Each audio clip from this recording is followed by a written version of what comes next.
If you ask most Americans what is Santeria, you'll get one of three answers. That voodoo thing with the animal sacrifices, some kind of witchcraft religion, or I just don't know, but it sounds scary. And that right there, that fear, that discomfort, that immediate association with scary, it tells you everything you need to know about how religion works in America. Not how it's supposed to work, how it actually works. Because here's what nobody talks about. America has freedom of religion, but only if your religion looks, sounds, and feels like Christianity. Most Americans say they believe in freedom of religion. America was founded on it. It's written into law, protected by the Constitution, reinforced by culture. Christian churches sit on every corner. Synagogues operate openly. Mosques gather publicly. Faith is visible, accepted, expected, but that freedom has boundaries because there is another religion practiced by millions of Americans, and you won't see its temples on street corners. You won't see its signs. You won't see public services advertised.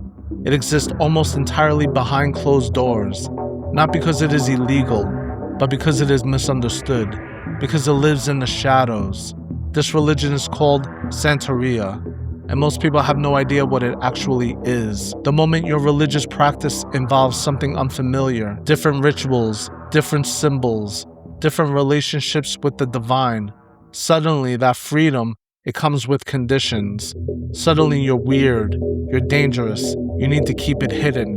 And that's exactly what millions of Santeria practitioners do. They practice in private, in their homes, behind closed doors, not because they're ashamed, but because they're protecting something sacred from a culture that won't try to understand it. This is about Santeria, but it's also about every religion in America that doesn't fit the mold, and what happens when the dominant culture decides your faith makes them uncomfortable. Let me tell you what I saw that made me think about this. I watched a documentary about the Jewish community in Lakewood, New Jersey. Tight-knit community, strong faith, clear practices, organized, and facing constant harassment, dirty looks, people saying nasty things, public outrage. And why? Because they dress differently, because they gather differently, because their religious practices don't fit what the surrounding culture expects. This is anti-Semitism. But here's the thing people miss. The same pattern happens to any religious community that doesn't conform to Christian American cultural norms. This has happened before. When Catholics arrived in America, they were called cultists or devil worshippers. Their rituals were called superstitious. Their churches were burned. When Mormons practiced their faith, they were driven out of state after state. They were called dangerous, un-American. When Jews arrived, they were told to go back to where they came from and called Christ killers. Their practices were mocked. Their communities attacked. Same pattern, different target, and every single time, America eventually admits that it was wrong, but only after decades of harm.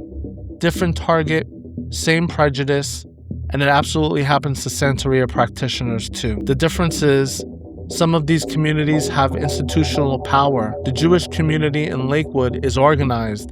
They have resources. They can fight back legally. They can defend themselves publicly. Santeria practitioners don't have that. There was no Santeria church on every corner. There was no central organization with lawyers and public relations teams. Every practitioner's home is their church. Every practitioner's home is their temple. And when you practice in isolation, when your faith is private and hidden, you become vulnerable. Vulnerable to misunderstanding, vulnerable to stigma, vulnerable to people who will exploit that secrecy. So when someone asks, they're not just asking about a religion. They're asking about a faith that has to hide to survive. Hiding creates its own problems. And here's the paradox. People say, if it's real, why isn't it visible? But the reason it isn't visible is because visibility brings harassment, ridicule, and exploitation. Knowledge is passed from priest to initiate, from parent to child, from generation to generation, not through mass institutions, but through direct transmission. Santeria survives through privacy, through families, through initiation, through trust, which means the people demanding public proof are often the same forces that made secrecy necessary in the first place. So let's start with what Santeria actually is. Not the stereotype, not the fear-based version, the real thing. Santeria is a religion that centers around the Orisha. Now we need to be very clear about something. The Orisha are not cartoon characters. They are not borrowed from Hindu gods or Egyptian deities. They are not metaphors or symbolic representations. The Orisha are tangible spiritual entities. They are not separate from existence. They are expressions of the same forces that govern nature, consciousness, and destiny. The same intelligence that moves the ocean. The same intelligence that grows a forest. The same intelligence that forms human life. The Orisha are not distant. They are embedded in reality itself. And for practitioners, for the millions of people who work with them, the Orisha are real in a way that most people will never experience divinity. I've been in rooms where priests have been mounted by their Orisha. Mounted meaning the Orisha takes possession of the priest's body and speaks through them. Now I know that sounds wild. I know what people immediately think. That's just people pretending. That's a performance. Or that's mental illness. And yes, sometimes it is fake. People do pretend. It does happen. But when it's real, you know. You can feel it in the room. The energy changes. The priest's voice changes. Not just in tone, but in presence. They know things no one else could know. They say things with a depth and wisdom that a 5-word sentence carries the weight of an entire chapter in a book. I have watched grown adults, skeptics, rational people break into tears when the Orisha speaks to them. Not because it's scary, because it's true, because it's the thing they needed to hear most, because it's divine. If you've never experienced it, I can't make you believe. But for those who have, there is no question, the Orisha are real. Here's what most people don't understand about Santeria. It's not just about belief. It's not just about faith. It's about a system that works. At the center of Santeria is something called the oracle. The oracle is a form of divination, a way of reading spiritual messages.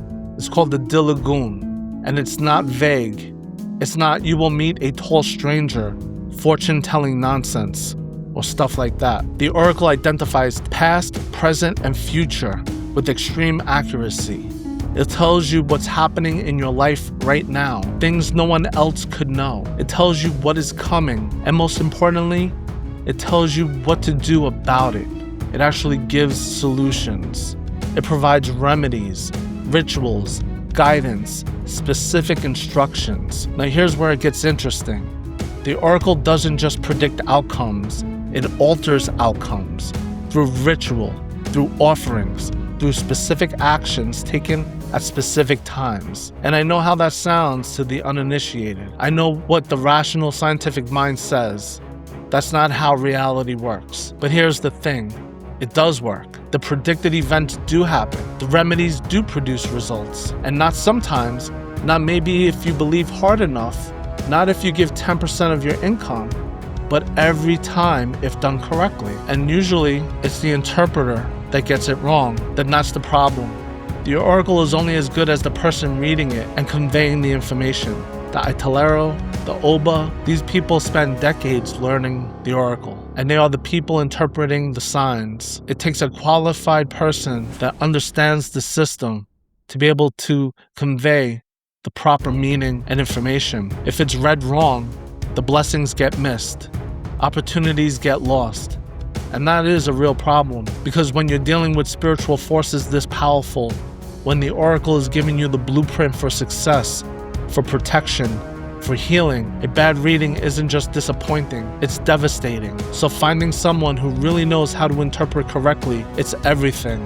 It's the difference between the religion working and the religion failing. Here's something most people get completely wrong about Santeria. They think it's for, I don't know, people looking for power, people trying to get rich, people trying to manipulate reality for selfish reasons. And that does happen, but that's not how it works. The Orisha don't come to crown millionaires. They don't come for people with perfect genetics or people already at the top of society. The Orisha actually come to save people who have been maligned by society, people who were cursed at birth, people who have encountered sickness, pain, and suffering, people who have been harmed, outcasted. Some religions promise salvation after death.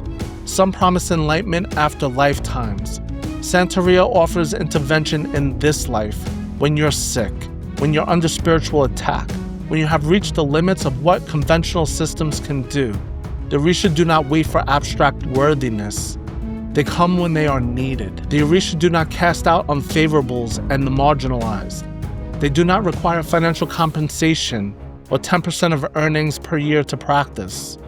The Orisha accepts you at your worst, and they maintain their commitment to you throughout the toughest of times. The Orisha come to those who need them most, the way true saints do. Orisha do not appear randomly.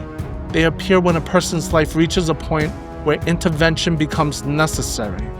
When someone is facing collapse, illness, loss, spiritual vulnerability, they come when they are needed. And when they come, it's not subtle, it's not quiet, it's electric, it's tangible, it's divine. I need you to understand something. Santeria is not a religion of the privileged.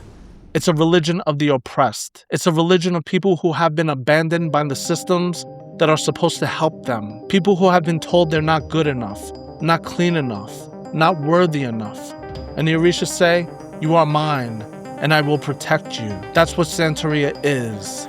That's why it matters. That's why practitioners guard it so fiercely. Because for many people, the Orisha are the only thing standing between them and complete despair. Okay, let's talk about the thing everyone gets stuck on: animal sacrifice. Yes, Santeria practices animal sacrifice. So do most religions in the world. Judaism does, Islam does, Hinduism does, indigenous religions across the globe do.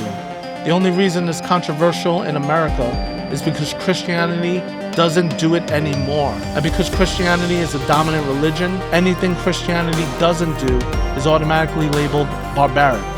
But let's think about this for a second. Where do you think your food comes from? Every piece of meat that you eat was an animal that was killed. The difference is you don't have to witness it. You don't have to participate in it. You go to the grocery store, buy a package, and pretend the animal never existed. Every Thanksgiving, Americans kill 46 million turkeys for tradition, for a meal, for a celebration. Santeria sacrifices animals for the same reasons: to honor the divine, to share a sacred meal, to mark important moments. The difference is, Christians don't have to watch it happen. Santeria practitioners do. One is called tradition, the other is called barbaric. Ask yourself why. These animals do not receive cruelty during sacrifice. They receive humane ritualized deaths that elevate their souls rather than being butchered for a Thanksgiving dinner. In Santeria, there's no pretending. The sacrifice is intentional. It's sacred. It's done with respect and purpose. Blood represents life. Life is derived from food. And the food that generates the most energy, that sustains us, are the ones that carry blood. The animal's life is given as an offering to the Orisha. The meat is then consumed. Nothing is wasted. The sacrifice is not cruelty, it's exchange. Energy for energy, life for life. If that makes you uncomfortable, then that's fine. But ask yourself, are you uncomfortable because it's wrong?